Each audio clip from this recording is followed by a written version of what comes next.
Hello, everybody. Welcome back to the Pack a Day podcast. I'm your host, Andy Herman. You can follow me on Twitter at Andy Herman NFL. I have an incredibly special guest today. You've seen him on The Bachelor, Dancing with the Stars. He's the host of the Viall Files, the CEO and founder of NH Oils. He's taller in person. My guest is the one and only Nick Viall. Nick, how the heck are you doing? Thank you so much for joining me today. I'm doing great, Andy. Excited to be with you. Yeah, I appreciate it. So I got to start off by asking you, you're obviously a big Packer fan. You enjoy talking Packers. How did this all come about? How did what's your Packers journey? I think everyone always likes hearing everyone's story and how they became a Packer fan, their favorite Packer, those sort of things. So I'll let you tell that story first, because I always think those things are most entertaining. Yeah. 1989 was the year I became a Packer fan, which, for a lot of people, I'm sure Don Majkowski was the quarterback that got them hooked on the Packers. But that's kind of how it was for me. I was in the third grade. And so, it's right around that age where you start, I think, being old enough to watch your dad and your uncles and things like that. I remember, my dad took me to a baseball game when I was younger than that. And it was the Brewers and the Angels. And it felt like 7 hours. Yeah. I think I was probably like in the first grade or kindergarten. I was like, Dad, where am I at? So, I think around third or fourth grade, I think you're old enough to kind of start appreciating sports. At least it was for me. And I just always remember hearing my dad complain about just the Packers not being good, because up until 89, I think I don't know how many losing seasons the Packers had. It was a rather dysfunctional organization. And so it was very exciting in 89 when Don Majkowski, took them to 10-6, and I think they tied the Vikings at 10-6 and lost in the tiebreaker.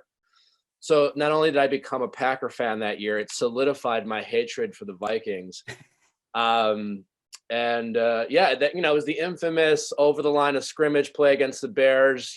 Just to beat the Bears that year was so exciting, because I just remember, I had my buddies. I had kids in elementary school that I was friends with that were Bears fans, and they would just, the Bears were so good in the 80s. And so it was just very exciting to win that game, and I was pretty much hooked ever since. And the rest, I guess you could say, is history as far as my fandom for the Packers.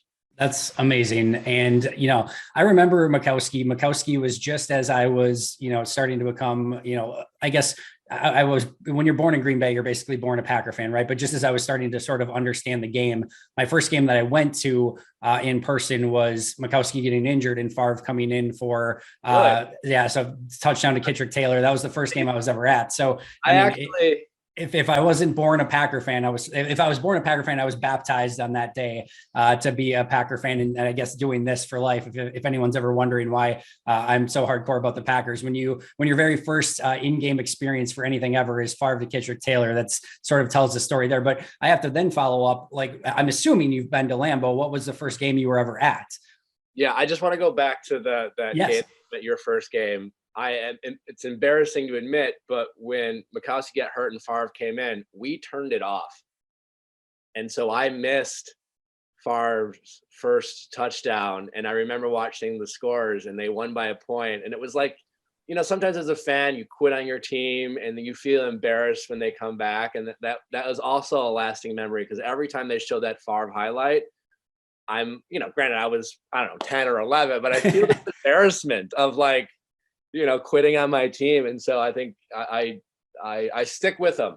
I can one up you though. I can one up you on that, because I was at the game, but I was upset. I was a huge Ty Detmer guy. Now, again, I was like 8 years old. So this was the beginning of my, football. Now I was convinced at 8 years old that Ty Detmer was going to be the future of the Packers, and this Brett Favre guy was going to be a complete bum. So Majkowski gets hurt. They bring in Favre, and Detmer's on the bench. And I was, very upset. But, I think in hindsight, I'll give it to him. I think they made the right choice. Yeah, for sure. My first Packer game was in 96, the year they won the Super Bowl, and it was against the Bears. And I went with my dad, and we had some pretty darn good seats. They're somewhere near the 50-yard line. Nice. I think Desmond Howard returned to punt that game. Very,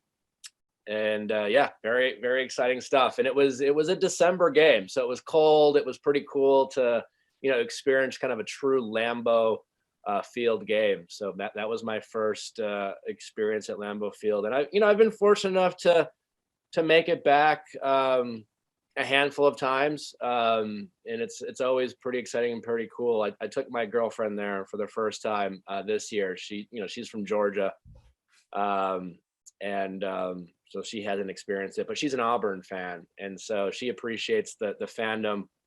And so we went to Wisconsin, catch up with some friends, and then went with some buddies and my girlfriend to Lambeau Field. So that was pretty exciting. That was the Redskins game we went to. Nice. Excuse me, the Washington football team's game.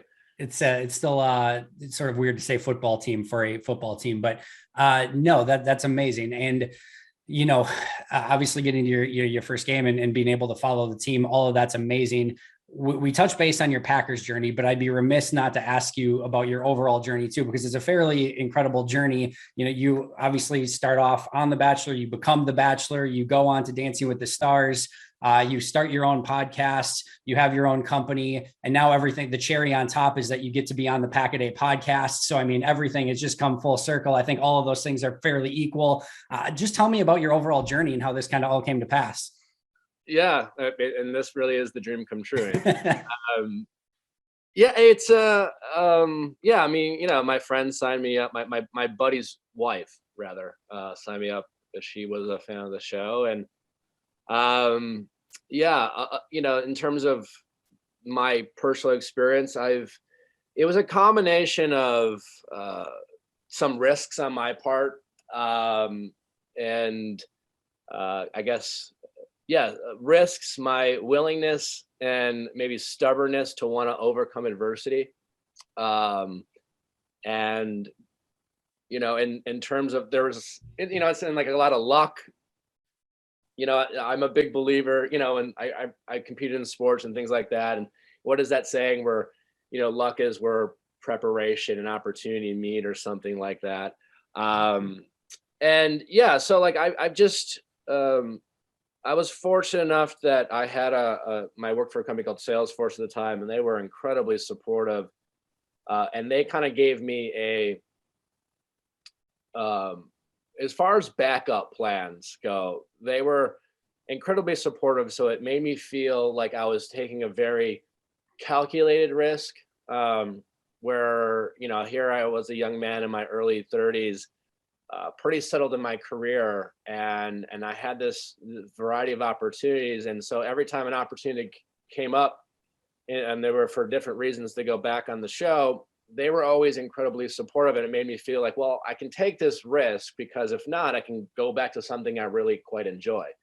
And I was very blessed and fortunate to have them be so supportive to, it wasn't so much chasing a dream, because like I certainly never had dreamed, anticipated going on the Bachelor, but it was just, I recognized the opportunity of doing something that was incredibly unique and an experience that I would probably remember for the rest of my life. And that gave me access and opportunity to consider doing other things. And I seized that opportunity. And once I was kind of given that opportunity, I was fortunate enough to, I treated it like a job, right?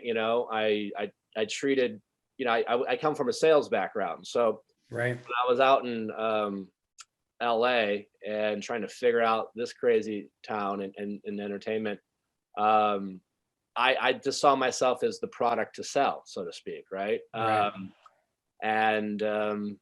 Yeah, it's been an incredible journey, and it's something I'm always grateful for. And I guess I just kind of recognize the opportunity. And it's one of those things, because like having a company that was so gracious with their support, I knew what I was, I knew what I was giving up, so to speak. Right. So it's like, I didn't take for granted that they were so supportive. And I just knew that if I was going to come out here, it wasn't to party or have fun. It was to really try to make something of it, because what I had was pretty darn good, So It's kind of like, think about like, if you're going to move on, for like with a quarterback, and you believe in something, and maybe there's a risk there because there's no guarantees, and if you have something pretty good now, you better be sure that, it's going to be, you're going to work hard to make that new risk in that new situation work. So that's kind of how I approached it. No, it makes a ton of sense, and certainly not to even try to equate our journeys at all. But it really is amazing how that initial support system can really come into play. And even for me, had I not had a job, and to this day had a job that's been supportive of doing a radio hit during the day or doing a TV show before we used to record Green Bay Nation during the day, that they would let me go on my lunch break, do a quick TV hit, come back and continue doing my day to day. If you don't have that support system, not only from a work standpoint, but the people around you, it really is difficult to sort of get that off the ground. I can imagine on your end. I know that certainly was the way for me. And again, not comparing them in any way, shape, or form, but that certainly can be very helpful. Yeah, totally. I mean, and you can certainly compare it, because regardless of what you're doing, if you feel like you're taking a risk, it's certainly helpful to have people believe in you. And yeah, it's just nice to have people believe in you and say, hey, listen, I think great things come from risk and challenges. And if it doesn't go well, it's going to be okay, and we'll have your back. But we think you're good enough to make, if anyone can do it kind of thing, you can do it. So it's whatever the situation is, whatever your challenges are in life, it's really nice to have people believe in you, for sure. Agreed. Fortune certainly favors the bold, but it's nice to have that support system to fall back on just in case you take a bold risk and it doesn't go according to plan. So that all kind of folds in together. Let's talk some Packers, though. I thought you had a really appropriate tweet, actually, about the Jamal Adams situation. I think it was Andrew Brandt who initially tweeted it out, saying, that this Jets trade Jamal Adams, the Seahawks giving up as many picks and as much salary as they did, it of course did not work out. And I think a lot of people sort of expected that. It was a major overpay for a safety, especially a box safety. But Seattle was trying to make an all-in move and get a dominant defensive player in Russell Wilson's prime. And they surround that team, try to surround that team with talent and try to have an all-in sort of moment where they can still, again, win in Wilson's prime. It, of course, did not go according to plan. Seattle is massively struggling. That team is falling apart. We've seen sort of the perils of making moves like that and having this all-in sort of mentality. Green Bay, in a different way, by retaining all of their own players and borrowing from the future, has had this sort of all-in sort of season. So far, so good. It's going very well. But what's been your take on this Green Bay all-in season so far? Yeah, I think you make a great point. I mean, God, that when Andrew Brandt tweeted that, it's one thing for a decision and a risk not to work out. It's quite the opposite for it to be truly abysmal. I mean, right. Because the Seattle could be, 10-6, 11-5, competing for a playoff, solid core, but they're bad. They're bad right now. And then with them being bad, it makes the value of that first round pick that much more significant. And so it's just, I keep saying this on the Packer podcast when I'm talking Packers, and obviously Nagler does a good job of reminding his audience, like, we've become, as Packer fans who have had 2 Hall of Fame quarterbacks, incredibly spoiled. And I get that we only have 2 Super Bowls to show for it in the past 20 years. And listen, I wish we had more. I really do. But the Packers have put together multiple Super Bowl teams that, for whatever reason, whether it's injuries to Bakhtiari last year, choking in 2014, choking and injuries in 2011, those are 3 legitimate Super Bowl teams. And it didn't work out. Not always the best team wins the Super Bowl. And there's a lot of different reasons and situational things, bad luck, not our best players not performing in the most important moments. So to criticize the front office, I think, is a bit disingenuous. When all this Rodgers stuff was going on early in the season, I just did not get the Goody criticism. I really didn't. Regardless of what Aaron Rodgers, the person, thought of Brian Gutekunst, the person, his decisions as a GM, clearly have worked. Yeah. Like he batted a thought. For an organization that never touched free agency in the Ted Thompson era, minus Charles Woodson and Ryan Pickett. And I think it's important to note that when they did touch it, they didn't miss, and then Gutekunst has been far more aggressive in free agency, and he doesn't miss. I mean, the people they bring in, just the level of success of veterans they have brought on through either free agency or practice squad or, cuts. It's astonishing.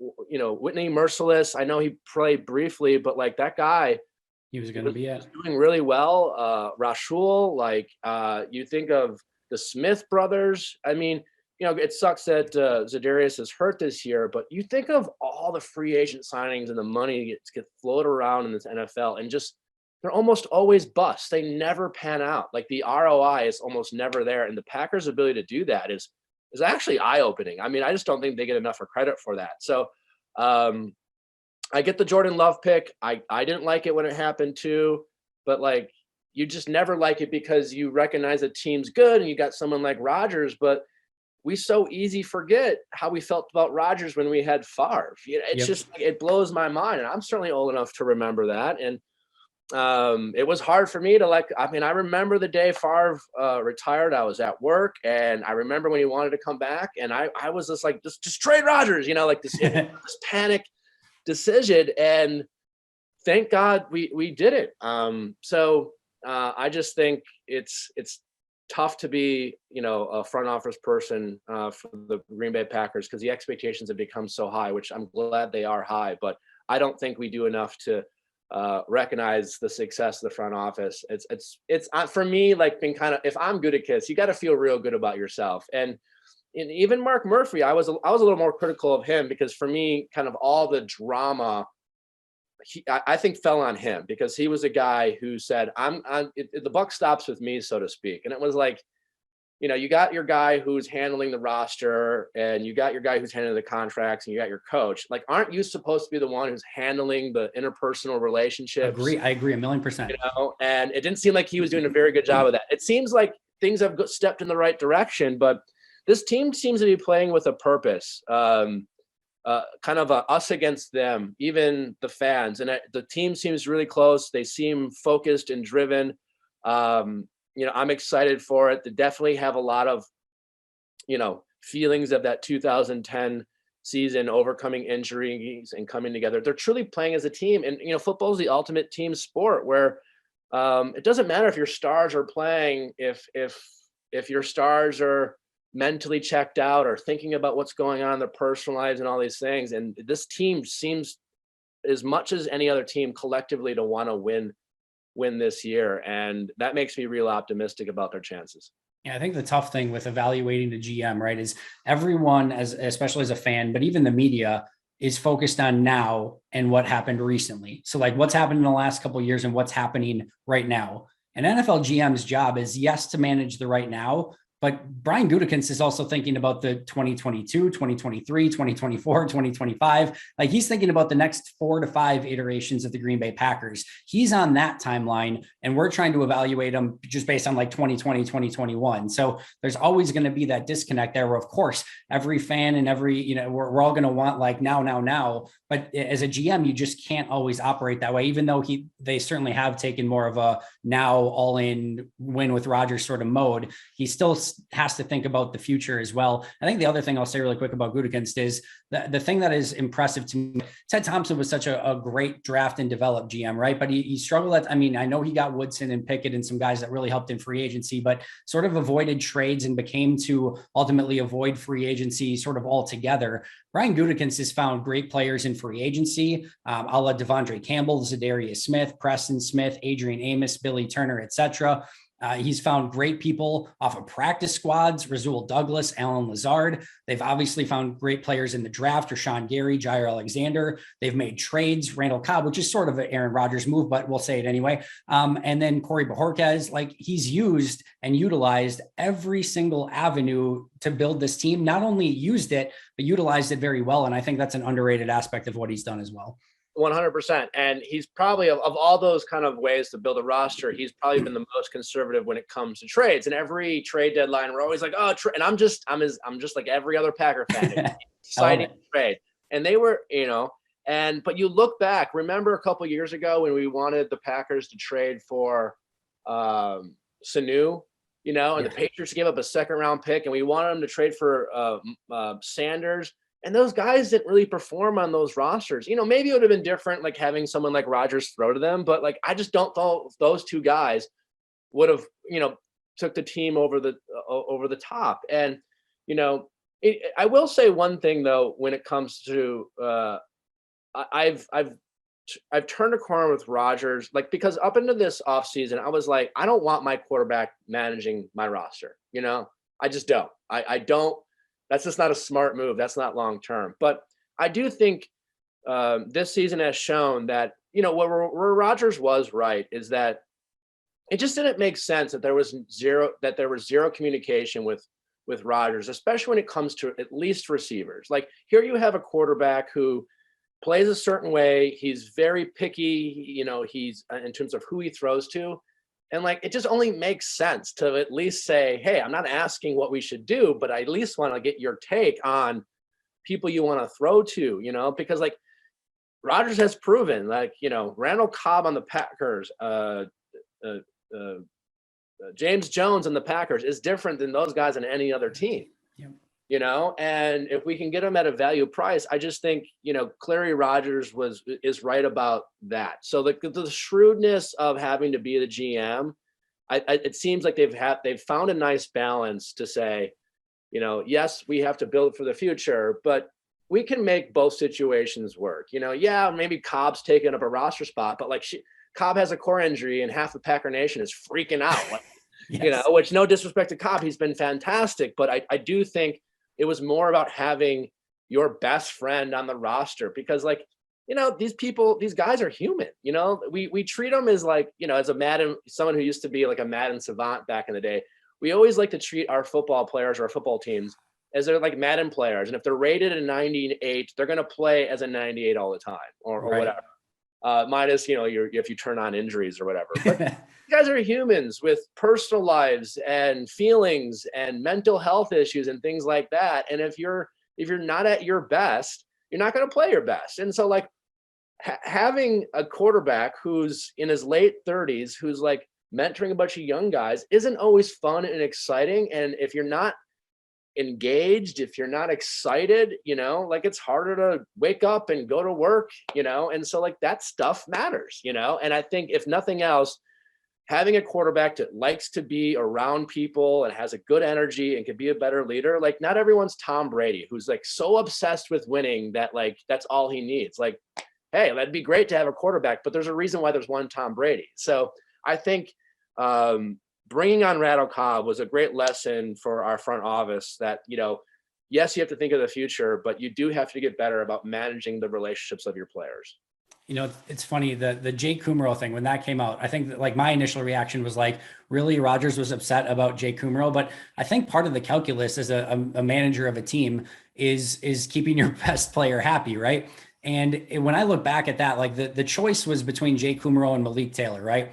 If the final choice is between Jake Kummerow and Malik Taylor, and your franchise quarterback says, I think we, should keep, Jake Kummerow, like it's not like deciding between Jake Kummerow and Devontae Adams, right? It's not like saying I would rather have Kummerow than Adams. And we're like, whoa, we can't do that. Like the decision was between Kummerow and Malik Taylor. Unless Malik Taylor, you think is going to be just like all of a sudden this generational player, which of course he's not, like just go with Jake Kummerow. Like the calculus needs to be, we're going to make our quarterback happy in this situation. The difference between Kummerow and Malik Taylor isn't going to affect our season one bit, but pissing off Rodgers potentially could. We're just going to keep Kummerow because it's going to make Rodgers happy.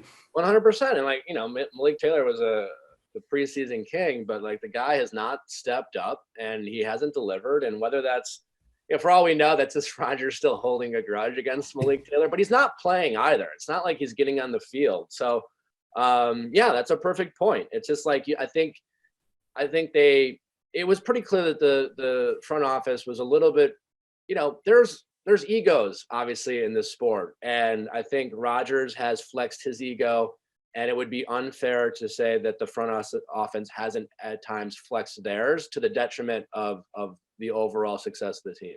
Agreed. We got to talk some Packers Bears. Big game coming up Sunday Night Football. Maybe not big in the overall scheme of things because the Bears are struggling right now, but what are you watching for in this game and what's your prediction for this matchup? Well, I mean, listen, weirdly enough, as great as Matt LaFleur has, his team has not been good off the buys, right? They've come out flat. It's a divisional game. So I don't take any divisional game for granted. I had a bad feeling going into that Vikings game, and it played out exactly what I was worried for. Like the type of game where if we start slow, at the end of the game, we're going to feel like we played the best, but didn't, and we lost by, lost. And it's exactly what happened, right? And so, do I think that's going to happen this week? No. I think it's interesting with the extra game.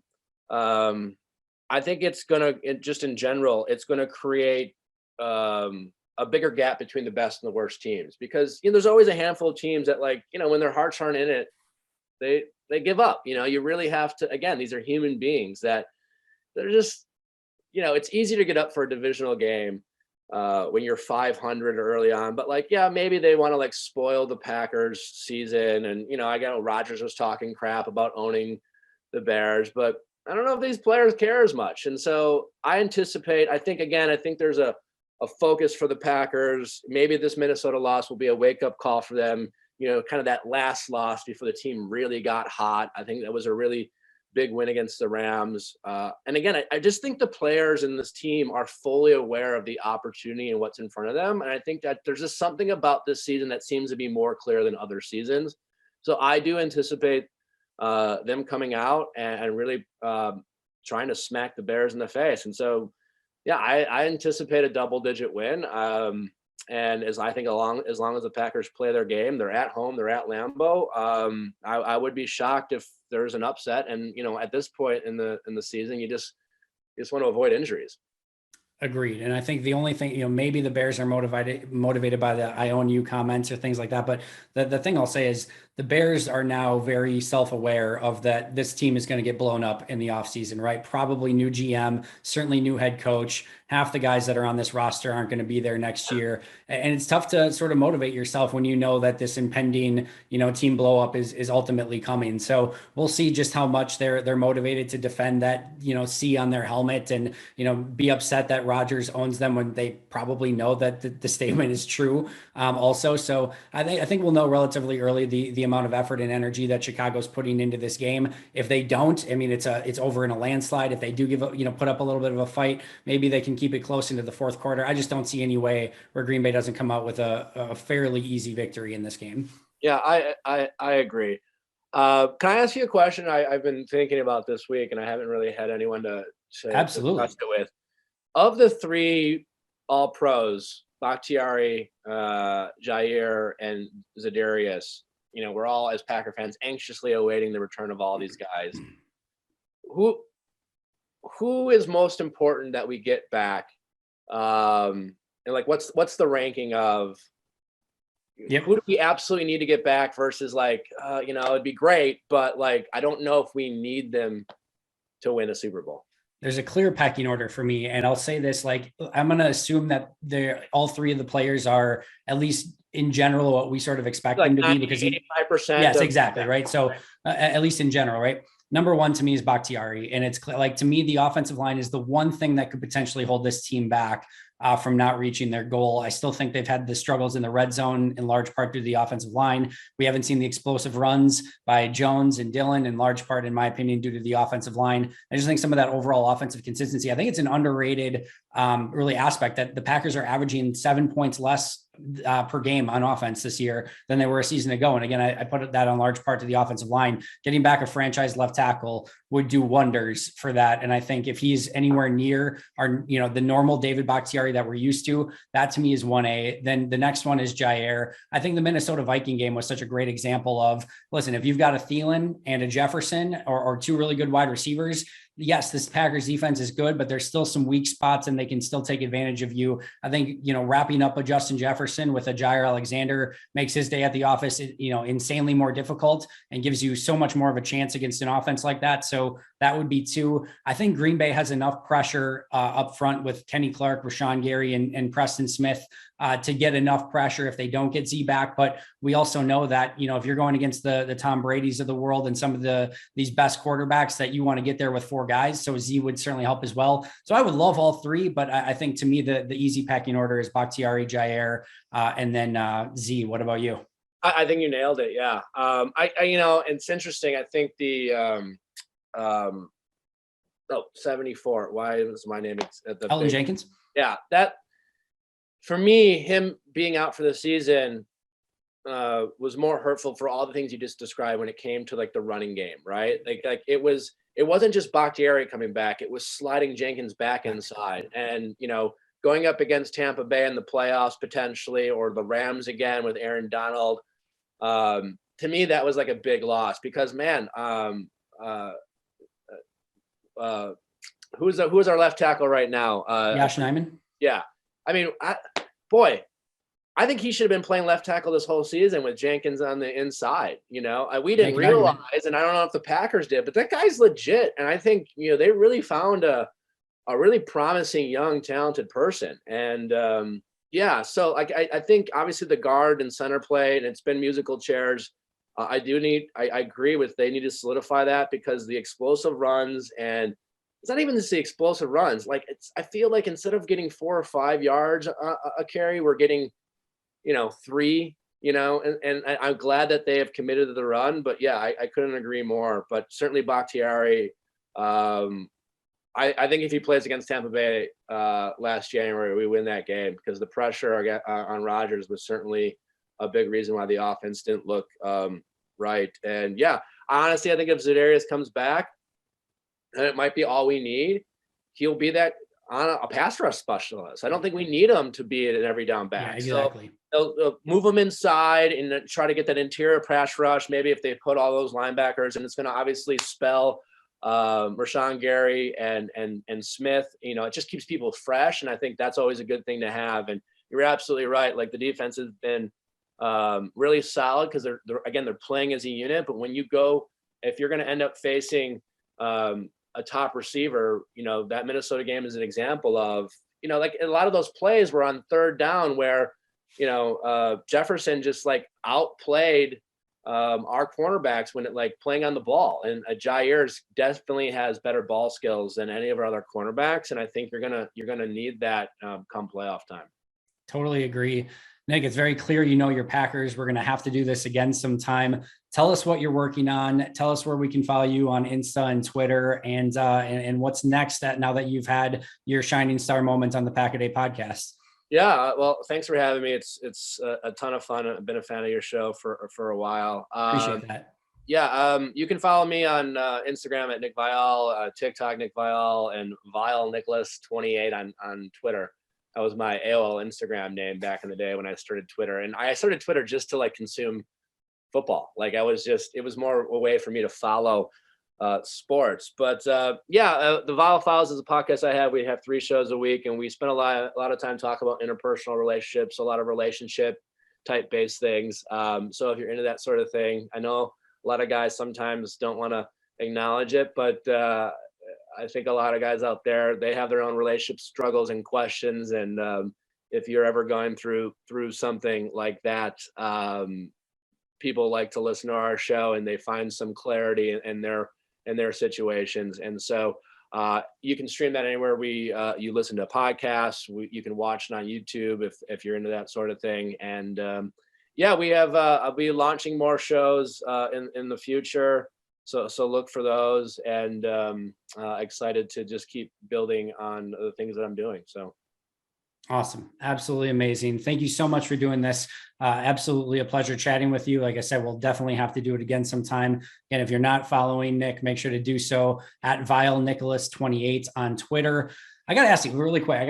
So, I got 30 some thousand followers on Twitter. I don't even know. And it can be a struggle to sort of keep up with everything that's going on. You've got 300,000 plus on Twitter and 1 million plus, I think, on Instagram. How does it even is your phone just constantly blowing? How does one manage such a thing? You turn your notifications off. Makes sense. That's step one. I recommend that for anyone. And I don't care how many followers you have. And you have to remember not to fight with the internet. It's a winless battle, I've learned in the space that we're in right now, you just want people to care. And I know we're running out of time here, but I have an example, like Colin Cowherd, for example. I know people listening know Colin Cowherd. And if you're a Packer fan, you know that historically he's not been particularly complimentary of Aaron Rodgers at times, right? And so early in my kind of podcast days, I was debating whether I wanted to criticize fairly, but someone in my space that I know was very popular, right? And I knew that I knew what, regardless of what I said or how I said it and how well I articulated my point of view, it was going to be met with resistance to their fans, right? And Right. I thought of Colin Cowherd, and I said to my producer at the time, who was a little worried, I said, "There's this guy named Colin Cowherd, and every time he talks about Aaron Rodgers, 100% of the time it feels like he's critical. And you know how many times I listen to what and when I see like Colin Cowherd talking about Aaron Rodgers before I know what he's talking about, 100% of the time I'm clicking on that, right? Because I care, and whether I agree with Colin or not, he is good at articulating his point of view, and I care, and I think it's important to want people to care and have a strong opinion, and you kind of almost handcuff yourself by spending too much time listening to reviews and responses and trying to engage and argue with people on the internet, because it is a winless battle and it's not necessarily good for anyone's mental health. So that is something that I challenge myself to do. It's not always easy, because I am human, and sometimes you're just like, oh, I just want to fight with this person. And but I would give that advice to anyone in our space, and quite honestly, anyone out there, because it's everyone's on the internet these days. It doesn't matter if you have 1 million followers or 100.